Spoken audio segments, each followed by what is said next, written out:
Mag-ilista og air filter purifier filter float para sa akong Honda Tmx-125 Alpha.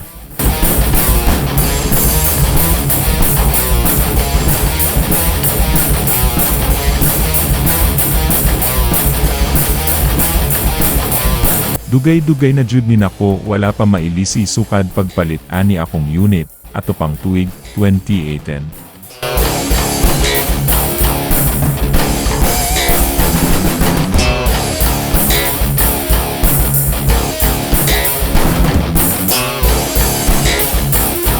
Diara, nataod na mga kabisdak. Shout out sa mga naka-Honda Tmx-125 Alpha diha. Palihog na lang ko sa pag-like, share, o pag-subscribe o pag-follow sa akong channel. Ug daghan kaayong salamat sa pagtanaw.